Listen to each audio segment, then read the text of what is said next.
Good morning students. In the previous lecture we have started the second chapter of history, which is from trade to territory. We have already done the half chapter of history. Today we will discuss the new heading company officials become ਨਵਾਬਸ।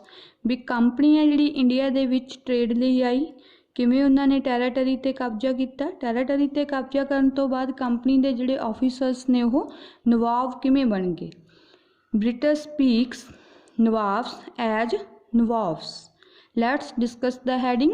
After Battle of Plassey, the company official began to acquire vast sum of money and gifts from Nawab of Bengal and created their fortune in India.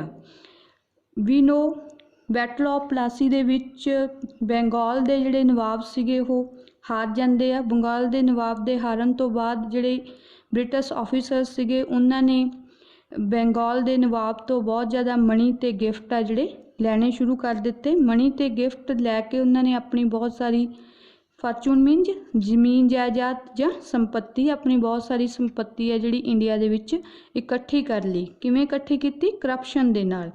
For example, Robert Clive made an Indian fortune 401.102 million.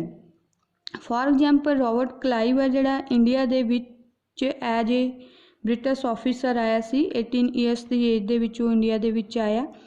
ਉਹਨੇ ਬਹੁਤ ਜ਼ਿਆਦਾ corruption ਹੈ ਜਿਹੜੀ ਕੀਤੀ। He is a very corrupt person. Corruption ਦੇ ਕਾਰਨ ਉਹਨੇ India ਦੇ ਵਿੱਚ ਆਪਣੀ 401.102 ਮਿਲੀਅਨ ਪ੍ਰੋਪਰਟੀ ਹੈ ਜਿਹੜੀ ਇਕੱਠੀ ਕਰ ਲਈ। ਜਦੋਂ ਉਹ ਬ੍ਰਿਟੇਨ ਵਾਪਸ ਗਿਆ ਤਾਂ ਉਹਦੇ ਉੱਤੇ ਫਿਰ ਇਸ ਚੀਜ਼ ਨੂੰ ਲੈ ਕੇ ਕਰਪਸ਼ਨ ਦਾ ਕੇਸ ਚੱਲਿਆ, ਜਿਹਦੇ ਕਰਕੇ ਉਹਨੇ ਸੁਸਾਈਡ ਕਰ ਲਿਆ।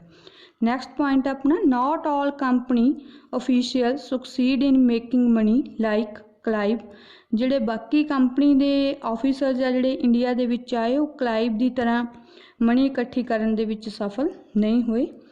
ਕਿਉਂ ਨਹੀਂ ਹੋਏ? Many died early death in India due to disease and war. ਕਈਆਂ ਦੀ ਹੈ ਜਿਹੜੀ ਇੰਡੀਆ ਦੇ ਵਿੱਚ ਕਿਸੇ ਡਿਸੀਜ਼ ਦੇ ਕਾਰਨ ਜਾਂ ਵਾਰ ਦੇ ਕਾਰਨ ਹੈ ਜਿਹੜੀ ਡੈਥ ਹੋ ਜਾਂਦੀ ਹੈ। ਡੈਥ ਕਿਉਂ ਹੋ ਜਾਂਦੀ ਸੀ ਉਹਨਾਂ ਦੀ? ਉਹਨਾਂ ਨੂੰ ਡਿਸੀਜ਼ ਹੁੰਦੀ ਸੀ। ਡਿਸੀਜ਼ ਕਿਵੇਂ ਹੁੰਦੀ ਸੀ? ਉਹ ਕੋਲਡ ਕਲਾਈਮੇਟ ਦੇ ਵਿੱਚੋਂ ਆਉਂਦੇ ਸੀ। ਇੰਡੀਅਨ ਕਲਾਈਮੇਟ ਹੈ ਜਿਹੜਾ ਉਹਨਾਂ ਨੂੰ ਸੂਟ ਨਹੀਂ ਕਰਦਾ ਸੀ। ਨਾਟ ਆਲ ਵਰ ਕਰਪਟ ਐਂਡ ਡਿਸਓਨੈਸਟ। ਸਾਰੇ ਈਸਟ ਇੰਡੀਆ ਕੰਪਨੀ ਦੇ ਜਿਹੜੇ ਆਫੀਸਰ ਸੀਗੇ ਉਹ ਕਰਪਟ ਤੇ ਡਿਸਓਨੈਸਟ ਨਹੀਂ ਸੀਗੇ। ਮੈਨੀ came from humble background also. ਕਈ ਆਪਣਾ ਕੰਮ ਕਰਨ ਦੇ ਲਈ ਇੰਡੀਆ ਦੇ ਵਿੱਚ ਆਉਂਦੇ ਸੀ ਤੇ ਓਨੈਸਟਲੀ ਕੰਮ ਕਰਕੇ ਆ ਜਿਹੜਾ ਉਹ ਵਾਪਸ ਚਲੇ ਜਾਂਦੇ ਸੀ। ਨੈਕਸਟ ਪੁਆਇੰਟ ਆਪਣਾ, ਕੰਪਨੀ ਰੂਲ ਐਕਸਪੈਂਡਸ। ਵੀ ਇੰਡੀਆ ਦੇ ਵਿੱਚ ਕੰਪਨੀ ਹੈ ਜਿਹੜੀ ਟ੍ਰੇਡ ਦੇ ਲਈ ਆਈ ਤੇ ਕਿਵੇਂ ਇਹਨਾਂ ਨੇ ਆਪਣਾ ਇੰਡੀਆ ਦੇ ਵਿੱਚ ਰੂਲ ਆ ਜਿਹੜਾ ਐਕਸਪੈਂਡ ਕਰ ਲਿਆ। Period between 1757 to 1857। British people ਨੇ ਕਿੰਨੇ ਸਾਲ ਇੰਡੀਆ ਦੇ ਉੱਤੇ ਰੂਲ ਕੀਤਾ? 1757 ਤੋਂ ਲੈ ਕੇ 1857, ਯਾਨੀ ਕਿ 100 years. Expansion of company rule by the annexation of Indian states means we East India Company ਨੇ ਜਿਹੜਾ ਇੰਡੀਆ ਦੀਆਂ ਬਾਕੀ ਸਟੇਟਸ ਨੂੰ ਹਮਲਾ ਕਰਕੇ ਕਿਵੇਂ ਉਹਨਾਂ 'ਤੇ ਕਬਜ਼ਾ ਕੀਤਾ। ਬੈਟਲ ਆਫ ਪਲਾਸੀ ਤੋਂ ਬਾਅਦ ਇਹਨਾਂ ਨੇ ਇੰਡੀਆ ਦੀਆਂ ਬਹੁਤ ਸਾਰੀਆਂ ਸਟੇਟਸ 'ਤੇ ਹਮਲਾ ਕਰਕੇ ਉਹਨਾਂ 'ਤੇ ਕਬਜ਼ਾ ਕਰ ਲਿਆ। But company rarely launch the direct military attack. Company ਹੈ ਜਿਹੜੀ ਹੁਣ ਡਾਇਰੈਕਟ ਮਿਲਟਰੀ ਅਟੈਕ ਘੱਟ ਕਰਦੀ ਸੀ। ਕਿਸ ਤਰ੍ਹਾਂ ਦੇ ਅਟੈਕ ਕਰਦੀ ਸੀ? ਪਾਲਿਸੀਜ਼ ਬਣਾ ਕੇ ਜਾਂ ਨਿਊ ਸਟ੍ਰੈਟਜੀਜ਼ ਬਣਾ ਕੇ ਸਟੇਟਸ ਦੇ ਉੱਤੇ ਅਟੈਕ ਕਰਦੀ ਸੀ। East India Company used a variety of political, economical and diplomatic method in process of annexation. East India ਕੰਪਨੀਆਂ ਜਿਹੜੀਆਂ ਕਈ ਤਰ੍ਹਾਂ ਦੀਆਂ ਪੋਲੀਟੀਕਲ, ਇਕਨੋਮਿਕਲ, ਡਿਪਲੋਮੈਟਿਕ ਮਤਲਬ ਕਿ ਦੂਰੇ ਮੈਥਡ, ਦੂਰੀਆਂ ਨੀਤੀਆਂ ਅਪਣਾ ਕੇ ਇੰਡੀਆ ਸਟੇਟਸ ਦੇ ਉੱਤੇ ਕਬਜ਼ਾ ਕਰਦੀ ਸੀ। ਨੈਕਸਟ ਹੈ, after the battle of Buxar. We know the Battle of Buxar will be held in 1764. Company appointed residents in Indian states. After the Battle of Buxar, company ने की कीता? Indian states ਦੇ ਵਿੱਚ ਆਪਣੇ residents ਆ ਜਿਹੜੇ appoint ਕਰਤੇ।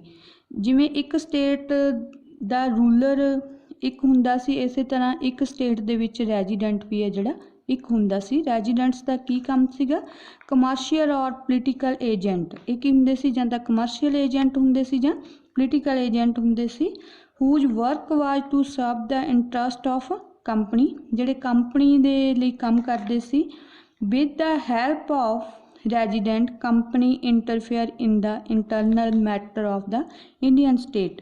ਇਹਨਾਂ ਰੈਜ਼ੀਡੈਂਟਸ ਦਾ ਕੀ ਕੰਮ ਸੀਗਾ? ਇਹ ਇੰਡੀਅਨ ਰੂਲਰਸ ਦੇ ਉੱਪਰ ਨਜ਼ਰ ਰੱਖਦੇ ਸੀ ਕਿ ਵੀ ਸਟੇਟਸ ਦੇ ਅੰਦਰ ਕੀ ਹੋ ਰਿਹਾ ਜਾਂ ਇੰਡੀਅਨ ਰੂਲਰ ਹੈ ਜਿਹੜੇ ਕੀ ਕਰ ਰਹੇ ਆ। ਇਹ ਸਾਰੀ ਦੀ ਜਿਹੜੀ ਜਾਣਕਾਰੀ ਹੈ ਇਹ ਜਾ ਕੇ ਬ੍ਰਿਟਿਸ਼ ਕੰਪਨੀ ਨੂੰ ਜਾਂ ਈਸਟ ਇੰਡੀਆ ਕੰਪਨੀ ਨੂੰ ਦਿੰਦੇ ਸੀਗੇ।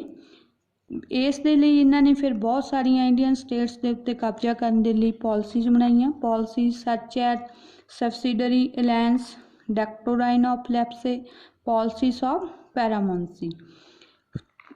Today we will discuss the first policy, subsidiary alliance. Richard Wellesley was the person who institutionalized the policy of subsidiary alliance. Richard Wellesley ਇੱਕ ਅਜਿਹਾ ਪਰਸਨ ਸੀ ਜਿਹਨੇ ਸਭ ਤੋਂ ਪਹਿਲਾਂ ਸਬਸਿਡਰੀ ਅਲਾਇੰਸ ਪਾਲਿਸੀ ਨੂੰ ਇਨਵੈਸਟ ਕੀਤਾ ਸੀ। ਰਿਚਰਡ ਵੈਲਸਲੇ ਫਸਟ ਪਰਸਨ ਸੀ ਜਿਹਨੇ ਇੰਸਟੀਟਿਊਸ਼ਨਲ ਪਾਲਿਸੀ ਨੂੰ ਇਨਵੈਂਟ ਕੀਤਾ ਸੀ। Now the question that arises who invent the subsidiary alliance policy? Answer आएगा Richard Wellesley. According to the terms of this alliance, इस पॉलिसी के अकॉर्डिंग की कहना चाहते थे British, Indian rulers were not allowed to have their independent arm force, कि Indian rulers नूं अपनी आर्म फोर्स रखने का कोई भी राइट नहीं है। क्यों नहीं है? कि इंडियन रूलर्स नूं लालच दिंदे सीगे कि भी तुसीं सानूं पेड कर दो, असीं तुहानूं एक ब्रिटिश आर्मी है जिहड़ी मेनटेन करके देवांगे। रूलर्स हैड टू पे फॉर द सबसिडी फोर्स, मीनज के भी ब्रिटिश आर्मी है जिहड़ी जदों आपां नूं देणगे तां उहदे लई इंडियन रूलर्स नूं जिहड़ा पे करना पएगा। They were protected by company, company placed their army in kingdom, उन्हां दी किंगडम दे विच ओह अपनी आर्मी है जिहड़ी प्लेस करनगे। ब्रिटिश बड़े कनिंग सीगे। कनिंग किवें सीगे कि एक तो अपनी आर्मी है जिहड़ी इकट्ठी कर रहे सी, उहदे लई पैसा कित्थों लै रहे सीगे? इंडियन रूलर्स दे कोलों। सैकेंडली की सीगा कि बई इंडियन रूलर्स नूं इह सीगा कि भी जेकर ब्रिटिश आ जिहड़े आर्मी मेनटेन करके दिंदे आ, उन्हां नूं किसी भी तरह दे न्यू आर्मी रखण दे लई जां आर्मी दे विच सोल्जर रखण दा काम आ जिहड़ा नहीं करना पएगा। ब्रिटिश चलाक किवें सी? एक तो उन्हां दी आर्मी बन गई सी, सैकेंडली किहदे तो पे कराउंदे सी? इंडियन रूलर दे उत्तों। इहदा की नुकसान सीगा भी जेकर इंडिया दे विच कोई भी इंडियन रूलर दे उत्ते कोई भी हमला हुंदा गा, ब्रिटिश आर्मी है जिहड़ी उन्हां नूं दूसरी स्टेट दे हमले तो तां बचा सकदी है, परंतु जेकर ब्रिटिश आर्मी इंडियन रूलर दे उत्ते हमला कर दूगी तो उन्होंने कौन बचाएगा? If the Indian rulers fail to make payment them part of territory was taken as penalty. जेकर कोई भी रूलर है जिहड़ा ये सबसिडी फोर्स देण तो फेल हो जाता सीगा तां ब्रिटिश की करते सीगे? उन्हां दी जमीन दे विचों जां उन्हां दी संपत्ति दे विचों कुछ हिस्सा जिहड़ा लै लैंदे सी, जिहनूं कि पेनल्टी कहा जाता सी। For example Nawab of Awadh was forced to give over half of his territory. For example battle of Plassey ਦੇ ਵਿੱਚ ਅਵਧ ਦਾ ਨਵਾਬ ਜਿਹੜਾ ਸਰਾਜੂਦੀਲਾ ਜਦੋਂ ਇਹਨਾਂ ਤੋਂ ਹਾਰ ਜਾਂਦਾ ਤਾਂ ਉਹਦੇ ਤੋਂ ਇਹ ਉਹਨੂੰ ਫੋਰਸ ਕਰਕੇ ਹਾਫ ਟੈਰੀਟਰੀ ਹੈ ਜਿਹੜੀ ਲੈ ਲੈਂਦੇ ਆ ਇਨ 1801। ਇਸੇ ਤਰ੍ਹਾਂ ਹੀ ਹੈਦਰਾਬਾਦ ਦਾ ਨਵਾਬ ਜਦੋਂ ਇਹਨਾਂ ਤੋਂ ਹਾਰ ਜਾਂਦਾ ਉਹਦੇ ਵੀ ਟੈਰੀਟਰੀ ਦੇ ਵਿੱਚੋਂ ਇਹ ਹਾਫ ਪਾਰਟ ਹੈ ਜਿਹੜਾ ਲੈ ਲੈਂਦੇ ਹੈਗੇ। Thank you. Be healthy, eat healthy food.